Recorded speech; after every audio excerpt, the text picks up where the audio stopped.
कैसे हो आप सभी। भाई अपना टॉपिक चल रहा है शिक्षण सहायक सामग्रियों वाला। उसमें दो तीन क्लासें अपन ले चुके। अब देखो प्रमुख शिक्षण सहायक सामग्री अपन पढ़ रहे हैं। 8 शिक्षण सामग्री के बारे में अपन ने पढ़ लिया। नवीं देखो, नवीं क्या है साथियों। देखो सेक्सटेंट। सेक्सटेंट क्या होता है, गणित एवं भूगोल में काम लिया जाता है। आंखों पर बने कोण को ये नापता है साथियों। देखो सेक्सटेंट एक उपकरण है, उपकरण है साथियों। ये दृश्य सामग्रियों में आता है ये सेक्सटेंट। अब देखो साथियों इसमें क्या होता है, इसका उपयोग गणित व भूगोल में आंखों पर बने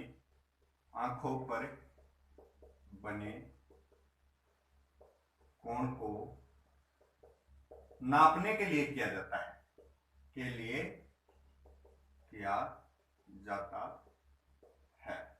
देखो साथियों सेक्सटेंट दृश्य सामग्री है, इसका उपयोग गणित व भूगोल, इतना ही याद रखना भाई। सेक्सटेंट क्या है, दृश्य सामग्री है, इसका उपयोग गणित व भूगोल में आंखों पर बने कोण को नापने के लिए किया जाता है। प्रश्न आ जाए भाई सेक्सटेंट क्या है, तो आंखों पर बने कोण को नापने के लिए गणित व भूगोल में इसका प्रयोग किया जाता है, दृश्य सामग्री है। इतना याद रखना है। 9वां हो गया। अब देखो साथियों 10वां, ये बहुत बार पूछा गया है, लिंगुआ फोन। और एक है 11वां ग्रामाफोन। लिंगुआ फोन और ग्रामाफोन साथियों। अब देखो साथियों लिंगुआ फोन क्या है इस बारे में समझते हैं, और ग्रामाफोन क्या है इस बारे में समझते हैं। लिंगुआ फोन में से कई बार प्रश्न आए हैं। अब देखो लिंगुआ फोन क्या है, भाषा शिक्षण में बच्चों में उच्चारण संबंधी दोष। देखो साथियों उच्चारण संबंधी दोषों को दूर करने के लिए इसका प्रयोग किया जाता है। दूर करने के लिए कैसे भाई, भाषा शिक्षण में बच्चों में उच्चारण संबंधी दोष दूर करने के लिए इसका प्रयोग किया जाता है। कैसे किया जाता है, इसमें क्या होता है, जो लेक्चर है वो अध्यापक का लेक्चर रिकॉर्ड कर दिया जाता है, उसे बच्चे बार बार सुनते हैं। बार बार सुनने से क्या होगा, उच्चारण संबंधी उनके दोष क्लियर होंगे। उच्चारण संबंधी क्या होंगे, दोष क्लियर होंगे उनके। भाषा शिक्षण में बच्चों में उच्चारण संबंधी दोषों को दूर करने के लिए रिकॉर्डेड होते हैं अध्यापक के, बिल्कुल शुद्ध उच्चारण वाले, उनको बार बार सुनते हैं। बार बार सुनने से क्या होंगे, उच्चारण संबंधी दोष, सही सुनेगा तो सही बोलेगा साथियों। ये देखो रिकॉर्डेड अध्यापक के आदर्श वाचन को सुन कर अनुकरण करता है। अनुकरण वाचन भाई, रिकॉर्डेड अध्यापक के आदर्श वाचन, अध्यापक जो बोलता है उसे आदर्श वाचन बोलते हैं। सुनकर अनुकरण वाचन करते हैं। क्या करते हैं, अनुकरण वाचन करते हैं साथियों। इसमें क्या होता है, ये उच्चारण संबंधी दोषों को दूर करता है। और ग्रामाफोन क्या कार्य करता है, ग्रामाफोन, इसका उपयोग विद्यालय में गणित, देखो ग्रामाफोन का उपयोग क्या किया जाता है, इसका उपयोग गणित नहीं सॉरी गीत, इसका उपयोग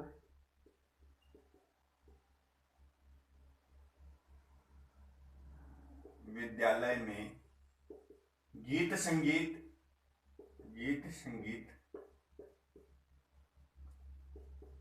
की शिक्षा देने के लिए किया जाता है। शिक्षा देने के लिए किया जाता है। भाई देखो ग्रामाफोन का उपयोग गीत संगीत की शिक्षा देने के लिए किया जाता है। लिंगुआफोन का उच्चारण संबंधित दोषों को क्लियर करने के लिए किया जाता है। अब देखो अगर आपको दिख रहा हो तो देखो ऐसा दिखता है, ये ग्रामाफोन और लिंगुआफोन दोनों एक जैसे दिखते हैं, दिख रहा होगा आपको। ये देखो साथियों ऐसे दिखते हैं, देखो लिंगुआफोन और ग्रामोफोन ऐसा दिखाई देता है। अब देखो आगे चलते हैं, ये 11 हो गया अपना। अब देखो बारवा आप सभी जानते हो उसको, रेडियो सर्वे सामग्री है। क्या है? सर्वे सामग्री। क्यों? क्योंकि रेडियो में जो बोला जाता है, जो आता है, जो प्रसारण होता है, वो दिखाई तो ना देता है, सुनाई तो देता है। तो रेडियो रेडियो क्या है? सर्वे सामग्री है। देखो आविष्कारक का नाम क्या था? मार्कोनी। उनके आविष्कारक का क्या नाम था? मार्कोनी। अब चुंबकीय तरंगों द्वारा, अब देखो चुंबकीय तरंगों को तो कैच करता है, उनके सिग्नलों को तो कैच करता है रेडियो। चुंबकीय तरंगों के सिग्नलों को कैच करता है। देखो साथियों क्या करता है? विद्युत चुंबकीय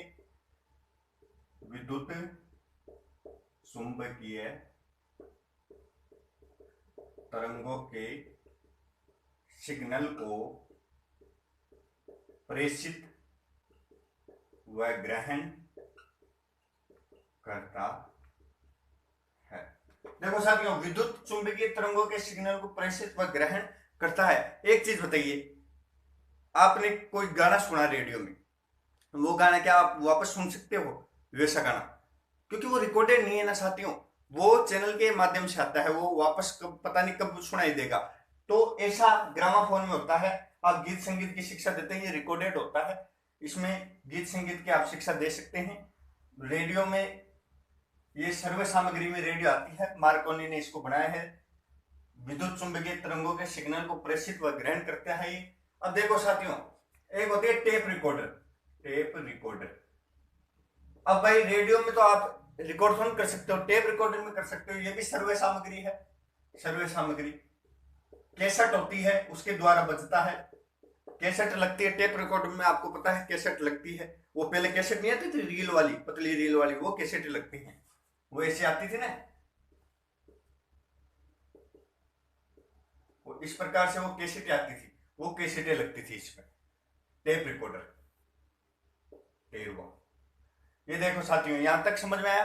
अब देखो इधर दिखाई दे रहा है, नहीं दिखाई दे रहा, चलो स्क्रीनशॉट लीजिए, आगे देखते हैं।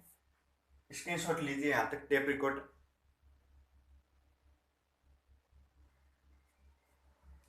अब आगे देखो भाई, अब देखो टेलीविजन। टेलीविजन को तो आप सभी जानते होंगे, ये भी शिक्षण सहायक सामग्रियों में आती है टेलीविजन। क्योंकि विद्यार्थियों को रोचक बातें, रोचक नई नई बातें पता लगती हैं, दृश्य देखते हैं। तो देखो इसको किसने बनाया? जेएल बेयर्ड ने। आविष्कारक हैं ये जेएल बेयर्ड, टेलीविजन साथियों। अब देखो साथियों, 15 नंबर की कौन सी बात हो गई? क्षेत्र भ्रमण। क्षेत्र भ्रमण, क्षेत्र भ्रमण, क्षेत्र भ्रमण से क्या होता है? ये भी शिक्षण सहायक सामग्रियों में आती है। क्षेत्र भ्रमण से क्या होता है? क्षेत्र भ्रमण से साथियों प्रत्यक्ष अनुभव होता है। प्रत्यक्ष अनुभव, वस्तु रोचक बनती है, वस्तु में आनंद आता है, ज्ञान स्थायी होता है। ज्ञान स्थायी होता है क्योंकि जो ज्ञान क्षेत्र भ्रमण से आता है, जो ज्ञान एक बार देख लिया जाता है, क्षेत्र भ्रमण द्वारा आता है, वो ज्ञान स्थायी हो जाता है। अब देखो साथियों 16वें नंबर, वृत्त चित्र यानी डॉक्यूमेंट्री फिल्म। डॉक्यूमेंट्री, वृत्त चित्र यानी डॉक्यूमेंट्री फिल्म। डॉक्यूमेंट्री तो आप सभी जानते होंगे, किसी व्यक्ति पर भी बनती है, ये समाज पर भी बनती है, और कोई सामाजिक कार्य करता है उस व्यक्ति पर बनती है, पर्यावरण पर बनती है, किसी संस्था पे बनती है। तो डॉक्यूमेंट्री फिल्म, वृत्त चित्र, किसी से इंस्पिरेशन लेकर फिर ये फिल्म बनाई जाती है। जैसे कि अब विद्यार्थियों को हमें गांधी जी के बारे में समझाना, तो गांधी जी पर कई डॉक्यूमेंट्री फिल्म है, वो उनको दिखा देंगे। भगत सिंह के बारे में समझाना, तो भगत सिंह पर कई डॉक्यूमेंट्री फिल्म है, वो उनको दिखा देंगे, जिससे कि वो बहुत ही अच्छी तरीके से उनको समझ में आता है इस बात से। अब देखो साथियों, इसमें प्रमुख शिक्षण सहायक सामग्रियों में लास्ट जो बिंदु बचता है, वो लास्ट बिंदु बचता है साथियों प्रक्षेपण यंत्र का, यानी प्रोजेक्टर का। प्रक्षेपण यंत्र, प्रक्षेपण यंत्र साथियों, प्रक्षेपण यंत्र यानी प्रोजेक्टर, किसी चीज को प्रक्षेपण यानी थ्रो करना, किसी सामने वाली वस्तु पे थ्रो करना, प्रक्षेपण यंत्र कहलाता है। अब देखो साथियों, प्रक्षेपण यंत्र है ये, प्रक्षेपण यंत्र यानी प्रोजेक्टर हो गया, प्रोजेक्टर। अब देखो,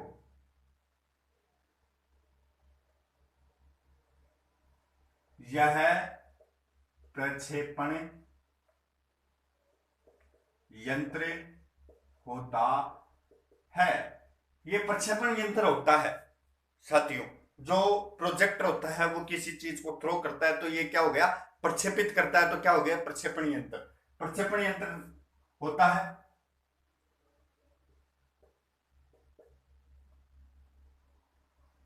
छोटे चित्रों को बड़ा करके दिखाता है, बड़ा करके प्रक्षेपित करता है। भाई देखो, आप कोई छोटी चीज है, कोई भी हो, कोई ऐसी इमेज है, वो आप प्रोजेक्टर में डालोगे तो वो क्या करेगा, उसको बड़ी करके सामने थ्रो करेगा, किस पे, पर्दे पे। तो फिर वो बड़ी दिखती है विद्यार्थियों को। क्या करता है, छोटे चित्रों को बड़ा करके प्रक्षेपित करता है साथियों, प्रक्षेपित करता है। अंधेरा रहेगा तो बढ़िया चित्र दिखेंगे, अंधेरा रहना आवश्यक है। आजकल नए नए उपकरण आ गए हैं, नई नई प्रोजेक्टर आ गए हैं जिसमें अंधेरा कोई जरूरत नहीं है, लेकिन अंधेरा रहे तो अच्छा दिखाता है। अंधेरा रहना आवश्यक है साथियों। अब देखो साथियों, आगे प्रोजेक्टर में बल्ब रहता है साथियों, लेंस रहता है और कांच रहता है, उसके माध्यम से ये चलता है। बल्ब, लेंस और कांच के माध्यम से चलता है प्रोजेक्टर। अब देखो, ये तो प्रोजेक्टर के बारे में बातें हो गई। ये जो भी भाई प्रक्षेपण यंत्र होता है, छोटे चित्रों को बड़ा करके प्रक्षेपित करता है, अंधेरा रहने पर आवश्यक, अंधेरा रहने पर सही दिखाई देता है। प्रोजेक्टर में बल्ब, लेंस, कांच ये होते हैं। ये तो इसकी बात हो गई। अब इसके टाइप, प्रोजेक्टर के प्रकार, अब देखते हैं प्रोजेक्टर के। देखो साथी, ये सभी बातें, अब मैं जो जो जो प्रकार लिखूंगा उनमें ये सभी बातें आएंगी, तो ये सभी बातें आप नोट कर लेना। ये सभी बातें आएंगी उनमें, प्रकारों में। प्रोजेक्टर के प्रकार देखो साथियों, मैजिक लैंटर्न, एक होता है मैजिक लैंटर्न, जादू की लालटेन भी इसे कहा जाता है, लालटेन। डायस्कोप भी इसे कहते हैं, डायस्कोप। पारदर्शी प्रोजेक्टर भी इसे कहते हैं, पारदर्शी प्रोजेक्टर। देखो साथियों, मैजिक लैंटर्न एक प्रकार में क्या गया, मैजिक लैंटर्न, जादू की लालटेन इसे कहा जाता है, डायस्कोप इसे कहा जाता है, पारदर्शी प्रोजेक्टर होता है ये। इसके बारे में विशेष बात क्या है, सबसे पहला प्रोजेक्टर है ये। क्या है साथियों, सबसे पहला प्रोजेक्टर है ये। इसके बारे में यही बात है भाई, मैजिक लैंटर्न है जो सबसे पहला प्रोजेक्टर है। अब देखो इसमें क्या विशेष बात है। अब मैजिक लैंटर्न, डायस्कोप, पारदर्शी प्रोजेक्टर कहते हैं। कांच की स्लाइड रहती है इसमें, एक कांच की स्लाइड, कांच की स्लाइड। क्या होता है, कई सारी इसमें कांच की स्लाइडें लगती हैं साथियों, मैं समझाता हूं आपको। इसके अंदर एक खांचा रहता है, उस खांचे में कांच की स्लाइडें लगती हैं। उन कांच की स्लाइडों पे क्या होता है, उनको साबुन द्वारा धोकर फिर उस पे एक चित्र, आप के तो आप खुद बना लो चित्र, या बने बनाए मार्केट से मिल जाते हैं। फिर वो आप उसको प्रोजेक्टर के अंदर लगाओगे तो फिर वो प्रक्षेपित पर्दे पे करेगा। ऐसा इसका प्रोसेस रहता है। कांच की स्लाइड रहती है, पारदर्शी स्लाइड रहती है, इसलिए इसको पारदर्शी प्रोजेक्टर भी कहा गया है। वो पारदर्शी स्लाइड होती है, पारदर्शी कांच की स्लाइड होती है, पारदर्शी। इसे साबुन से धोकर जिलेटिन के पानी में से निकालकर, जिलेटिन के घोल में से डुबाकर इस पर चित्र बनाए जाते हैं, इस पे चित्र बनाए जाते हैं। मैंने जैसा कि आपको समझाया भाई, ये स्लाइड होती है, उस पे चित्र बनाए जाते हैं। उसको पहले तो साबुन से धो लिया जाता है जिलेटिन के घोल में, और फिर उसको एक खांचा रहता है इसमें प्रोजेक्टर में, उस खांचे में लगाकर फिर चित्र प्रदर्शित किए जाते हैं। इसलिए इसको पारदर्शी प्रोजेक्टर कहा जाता है, मैजिक लैंटर्न, जादू की लालटेन। क्योंकि इसको सर्वप्रथम बनाया तो बच्चों को एकदम से वो स्लाइड लगाई, स्लाइड लगाते बड़ा दिखा तो बड़ा दिखा तो बच्चे जादू है जादू है, तो जादू की लालटेन, इस प्रकार से इसका नाम पड़ा मैजिक लैंटर्न। अब देखो दूसरे प्रकार में आता है साथियों एपिस्कोप। एपिस्कोप अपारदर्शी है, अपारदर्शी प्रोजेक्टर। ये अपना पारदर्शी प्रोजेक्टर और ये है अपारदर्शी प्रोजेक्टर। इसके बारे में भी मैं आपको समझाऊंगा। अपारदर्शी प्रोजेक्टर चित्र विस्तारक यंत्र भी इसे कहते हैं, चित्र विस्तारक यंत्र। लिखित सामग्री, छोटे पदार्थ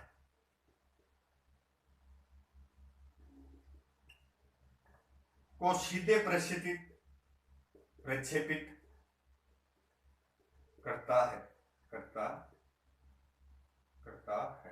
देखो साथियों, इसकी क्या विशेषता है? एपिस्कोप अपारदर्शी प्रोजेक्टर है, मतलब इसमें क्या होता है, जो कांच की स्लाइड होती है वो इसमें नहीं लगती, इसके ऊपर एक इस प्रकार से कांच का वो लगा रहता है। उस पे आप किसी भी चित्र को उस पे लगाओगे, या किसी भी देखो छोटे पदार्थ को लगाओगे या लिखित सामग्री कोई सी भी आप उस पे लगाओगे तो वो उसको बड़ा करके दिखाती है, इसलिए ये अपारदर्शी प्रोजेक्टर है। उसको बड़ा करके, इसमें कोई कांच की स्लाइड होती है जो पारदर्शी होती है वो नहीं लगती है इस पे, ये डायरेक्ट ही उसके एक रहता है इस प्रकार से, उस पे कोई चित्र आप लगाओगे तो सीधा वो दिखाई देता है उसकी, चाहे वो किसी भी कोई सा भी जैसे मान लो आपके पास छोटे कोई चित्र है, कोई हाथी का छोटा चित्र है, वो आप उस पे दिखाओगे तो बड़ा आपको करके वो दिखाएगा। तो एपिस्कोप अपारदर्शी प्रोजेक्टर इसके बाद में आया। अब देखो साथियों, तीसरा आता है, इसके बारे में पूछ लिया जाता है, तीसरा आता है एपिडायस्कोप। एपिडायस्कोप देखो साथियों, अब एपिडायस्कोप में क्या है, ये पारदर्शी प्रोजेक्टर है और ये अपारदर्शी, ये दोनों मिक्स है, पारदर्शी प्रोजेक्टर प्लस अपारदर्शी। इसमें दो खांचे होते हैं साथियों, एक में तो क्या होता है कांच की स्लाइड लगती है और एक में डायरेक्ट आप किसी वस्तु को उस पर रखकर डायरेक्ट स्लाइड करती है, तो ये दोनों का काम करती है। आपको पूछ लिया जा सकता है भाई एपिडायस्कोप मैजिक लैंटर्न और एपिस्कोप अपारदर्शी प्रोजेक्टर दोनों का काम कौन सा करता है, तो वो करता है एपिडायस्कोप। मैजिक लैंटर्न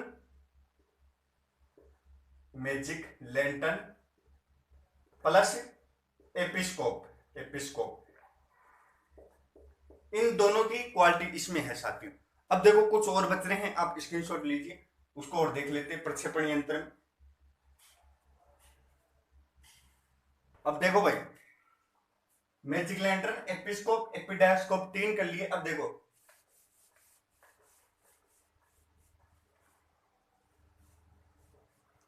अब चौथा देखो, ये सब चीजें सभी में आएंगी। अब देखो चौथा समझो,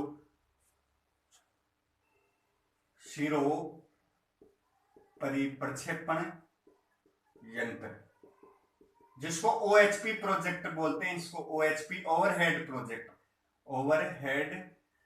प्रोजेक्टर। ये क्या करता है, OHP अध्यापक के ऊपर से किरण भेजता है। समझिए आप, OHP श्रोपरी प्रक्षेपण यंत्र किस प्रकार से काम करता है, ये सभी चीजें आएंगी। यह प्रक्षेपण यंत्र है, छोटे चित्रों को बड़ा करके प्रक्षेपित करता है, अंधेरा रहने पर आवश्यक है, प्रोजेक्ट में बल्ब लेंस कांच होता है ना, इस प्रकार से शिरोपरी प्रक्षेपण यंत्र। अब देखो साथियों, ये क्या करता है, प्लास्टिक की शीट होती है, एक प्लास्टिक की शीट होती है, प्लास्टिक की शीट्स लगती हैं इसमें साथियों, प्लास्टिक की शीट्स। उस प्लास्टिक की शीट्स, ये प्लास्टिक की शीट क्या होती है, ट्रांसपेरेंट होती है, ट्रांसपेरेंट पारदर्शी होती है, प्लास्टिक की शीट पारदर्शी होती है। उस पे चित्र बढ़ते हैं उस पे, या आप खुद भी बना सकते हो उस पे चित्र, ऐसे जैसे ये प्लास्टिक की शीट है, इस पे आपने चित्र बना दिया, ये इस प्रकार से बना दिया, ये आपने चित्र बना दिया, तो ये चित्र अब उस पे प्लास्टिक की शीट से लगा के उस पे प्रोजेक्टर के अंदर लगाएंगे, लगाते ही वो प्रक्षेपित करेगा उसको। समझ गए भाई, प्लास्टिक की शीट रहती है, ट्रांसपेरेंट रहती है, इस पर चित्र रहते हैं, या आप खुद भी बना सकते हो, या आप स्वयं बना सकते हो। सकते हो साथियों। ये देखो चौथा हो गया। अब देखो पांचवा जो अभी चलते हैं ना एलसीडी प्रोजेक्टर, जो अभी वर्तमान में चलते हैं, आप सभी जानते हैं जो वर्तमान में चलते हैं एलसीडी प्रोजेक्टर। और छठा है डीएलपी प्रोजेक्टर। डीएलपी प्रोजेक्टर ये अभी चलते हैं वर्तमान में। एलसीडी की फुल फॉर्म क्या होती है? Liquid crystal display. Liquid crystal display. और इसकी क्या होती है? Digital light projector. अब देखो इन दोनों की क्या बातें हैं भाई। एलसीडी प्रोजेक्टर और डीएलपी प्रोजेक्टर जो अभी आ रहे हैं, इनमें ना प्लास्टिक शीट्स होती है, कुछ भी नहीं होता।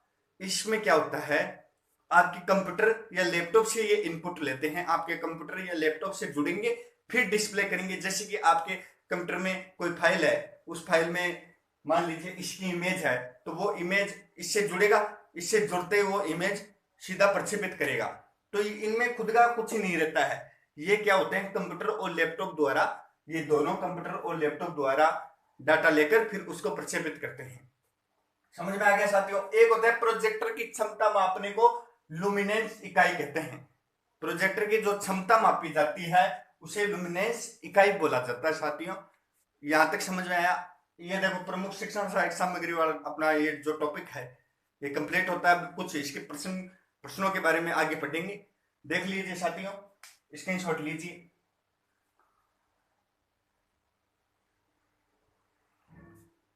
जब तक के लिए जय हिंद, जय भारत।